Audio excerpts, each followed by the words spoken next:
Assalamualaikum warahmatullahi wabarakatuh. Teman pecinta sejarah, bertemu lagi dengan saya Anissa Amisani di program Baca Sirah Sahabat Rasulullah Sallallahu Alaihi Wasallam. 60 Sirah Sahabat Rasulullah Sallallahu Alaihi Wasallam. Hari ini kita masuk ke sahabat yang ke-10, yaitu Sa'id bin Amir, pemilik kebesaran di balik kesederhanaan. Teman pecinta sejarah, selamat menyimak. Adakah yang mengenal namanya? Siapakah di antara kita yang pernah mendengarnya sebelum ini? Bisa jadi, kebanyakan dari kita atau bahkan kita semua belum pernah mendengarnya sama sekali. Dan saya yakin, kalian sekarang bertanya-tanya, siapakah kiranya Sa'id bin Amir itu? Tentu, sebentar lagi kalian akan mengetahui siapakah Sa'id. Sa'id adalah satu dari deretan sahabat Rasulullah yang ditokohkan, meskipun namanya tidak seterkenal nama-nama lain. Ia teladan dalam ketakwaan yang tidak mau menonjolkan diri. Mungkin ada baiknya kita kemukakan di sini bahwa ia tidak pernah absen dalam semua perjuangan dan jihad yang dihadapi Rasulullah Shallallahu Alaihi Wasallam. Tetapi itu telah menjadi pola dasar kehidupan semua orang Islam. Tidak selayaknya bagi orang yang beriman akan tinggal berpangku tangan dan tidak mengambil bagian dalam peristiwa yang dihadapi Nabi, baik di kancah peperangan maupun di luar arena perang. Sa'id memeluk Islam tak lama sebelum pembebasan Khaybar, dan sejak memeluk Islam dan berbaiat kepada Rasulullah SAW, seluruh kehidupannya, segala wujud dan cita-citanya dibaktikan kepada Islam dan Rasulullah.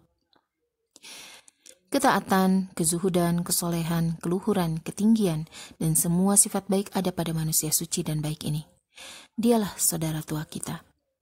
Jika kita ingin melihat kebesarannya, kita harus jeli dan cermat, agar tidak terkecoh, dan akhirnya kita tidak bisa mendapati kebesaran itu. Ketika mata kita tertuju kepada Sa'id di tengah keramaian, kita tidak akan mendapati sesuatu yang menarik. Mata kita hanya akan mendapati seorang prajurit lusuh dengan rambut tidak terurus. Pakaian dan penampilannya tidak beda dengan orang-orang miskin lain. Jika ini yang kita jadikan pedoman, tentu kita tidak akan mendapati sesuatu.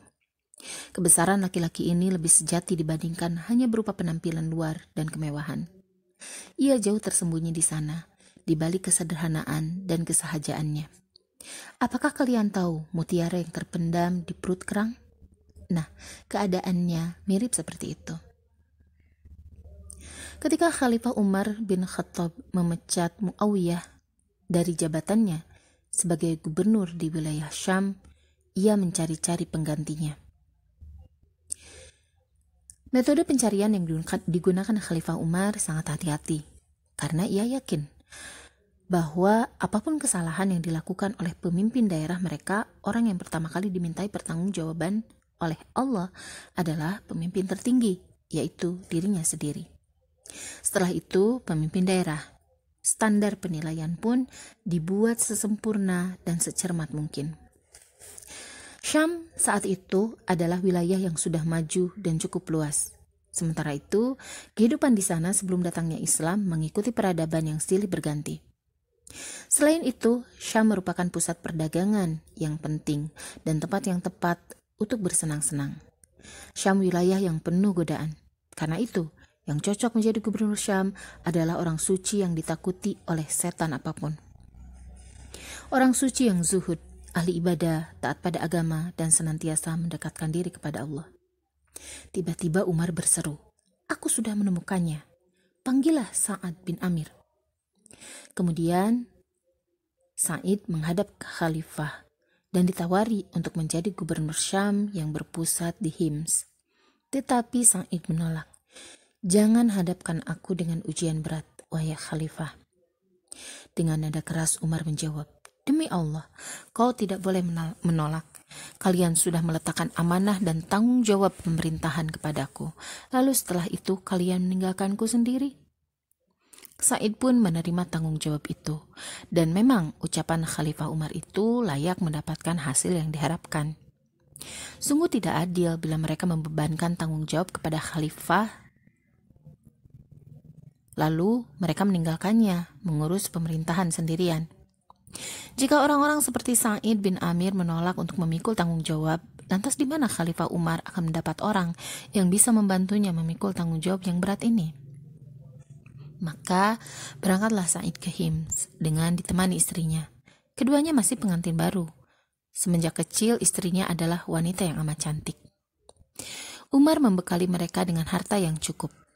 Ketika keduanya sudah nyaman di Hims, sang istri bermaksud menggunakan harta yang telah diberikan Khalifah Umar sebagai bekal mereka. Ia meminta suaminya untuk membeli pakaian yang layak dan perlengkapan rumah tangga, lalu menyimpan sisanya.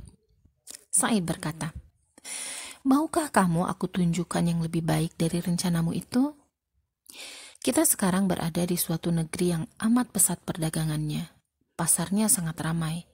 Harta ini lebih baik kita serahkan kepada seseorang untuk dijadikan modal dagang, sehingga harta kita akan berkembang." Sang istri bertanya, "Bagaimana jika kita rugi?" Sa'id menjawab, "Aku akan sediakan jaminan." "Baiklah kalau begitu," kata sang istri menyetujui. Kemudian Sa'id pergi membeli sebagian keperluan hidup dari jenis yang amat bersahaja. Lalu uang lainnya dibagi-bagikannya kepada orang miskin dan yang membutuhkan. Hari-hari pun berlalu. Dari waktu ke waktu sang istri menanyakan perdagangan mereka dan sudah berapa keuntungannya. Sa'id menjawab, bisnisnya lancar dan keuntungannya terus meningkat. Suatu hari, sang istri mengajukan pertanyaan serupa di hadapan seorang kerabat yang mengetahui permasalahan yang sebenarnya. Laki-laki itu tersenyum, lalu tertawa, sehingga sang istri pun curiga. Ia mendesak Sa'id untuk menceritakan yang sebenarnya. Sa'id berkata, semua harta kita aku sedekahkan." Wanita itu pun menangis. Ia menyesal karena ia tidak jadi membeli keperluannya, dan harta itu pun tidak tersisa. Sa'id memandangi istrinya yang sedang menangis. Tetes air mata yang membasahi pipi menambah kecantikan wajah sang istri. Sebelum ia terlena oleh kecantikan sang istri yang benar-benar mempesona, ia mengalihkan pandangannya ke surga. Di sana, rekan-rekannya sudah menikmati apa yang tersedia di surga. Ia berkata, "Rekan-rekanku telah mendahuluiku menemui Allah. Aku tidak ingin menyimpang dari jalan mereka, walaupun ditukar dengan dunia dan segala isinya." Karena takut akan tergoda oleh kecantikan istrinya itu, maka ia berkata yang seolah-olah ditujukan kepada dirinya yang sedang berhadapan dengan istrinya. "Dik, kau kan tahu bahwa di surga terdapat bidadari-bidadari cantik yang bermata jeli. Andai saja satu dari mereka menampakkan wajahnya di muka bumi, maka akan terang benderanglah seluruh bumi. Cahayanya mengalahkan sinar matahari dan bulan. Mengorbankan dirimu demi untuk mendapatkan mereka tentu lebih utama daripada mengorbankan mereka demi untuk menuruti kemauanmu." Pembicaraan itu pun berakhir seperti saat sebelum dimulai. Tenang, penuh senyum, dan kerelaan. Sang istri sadar bahwa tiada yang lebih utama baginya kecuali mengikuti jalan yang ditempuh suaminya, zuhud dan ketakwaan. Saat itu, Hims digambarkan sebagai Kufah kedua. Ada kesamaan perilaku penduduknya. Sering terjadi pembangkangan dan pemberontakan terhadap pemerintah yang sah. Karena pembangkangan sudah lebih dulu terjadi di Kufah, Irak, maka Hims disebut Kufah kedua. Namun terhadap kepemimpinan Sa'id, dengan izin Allah, mereka taat dan patuh. Suatu hari Umar menyampaikan berita kepada Sa'id, "Orang-orang Syam cinta dan hormat kepadamu."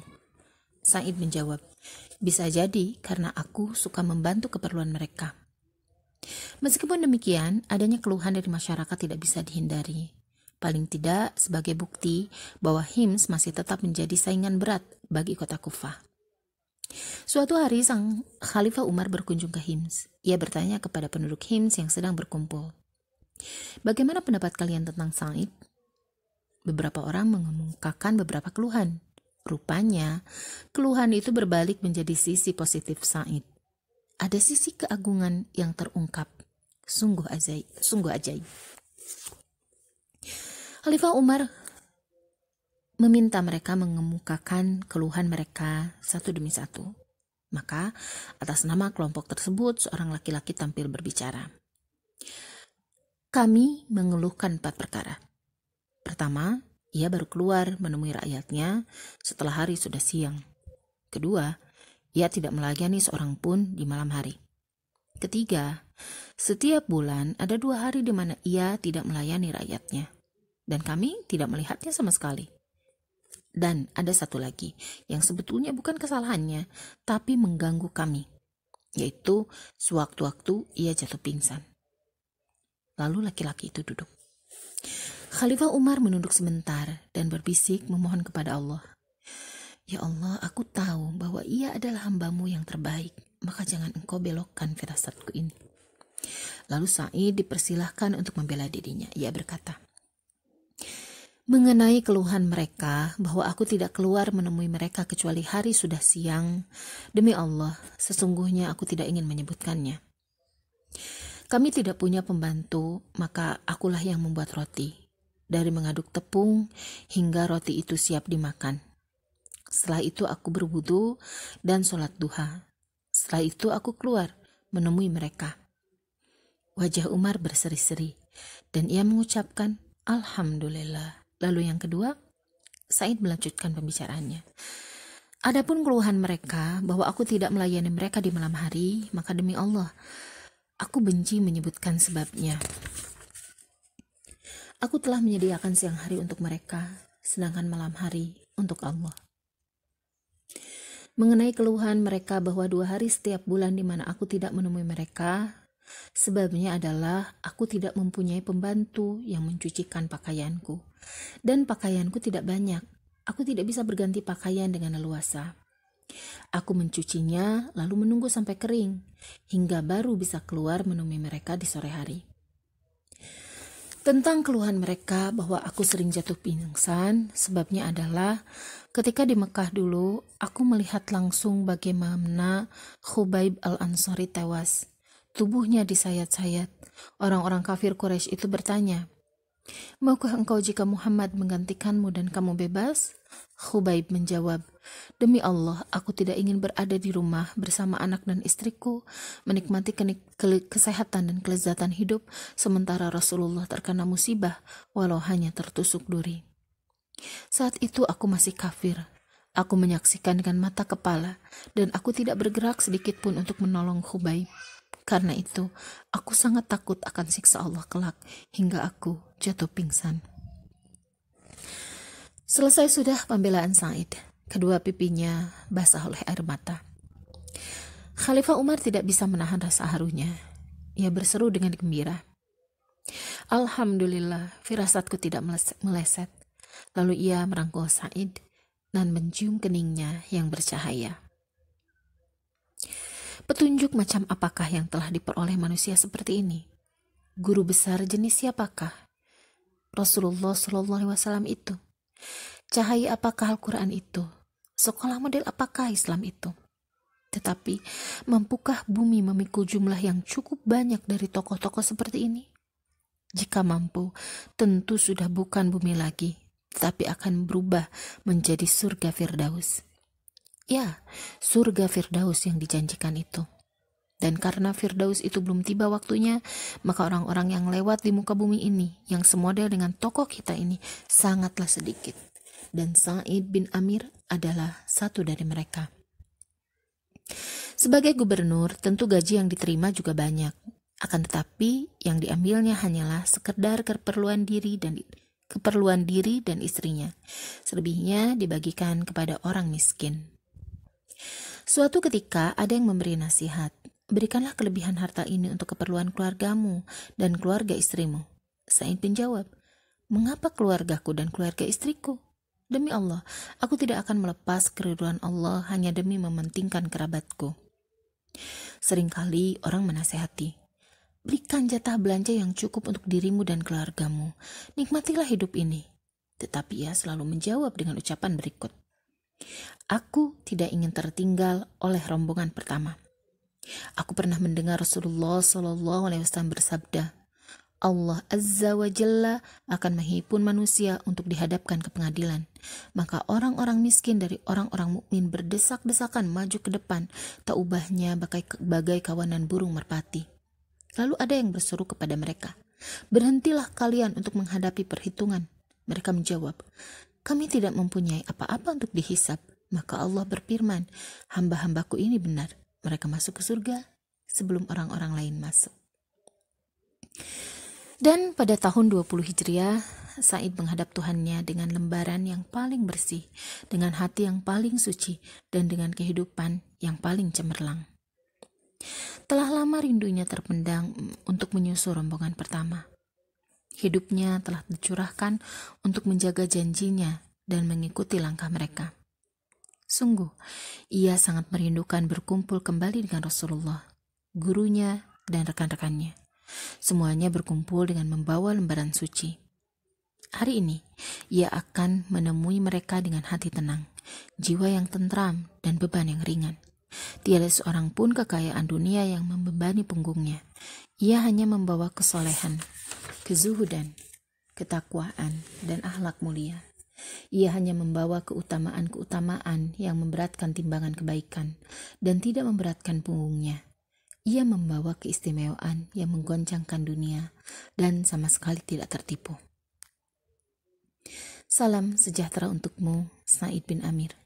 Salam sejahtera untuknya di kala hidup dan sesudah mati.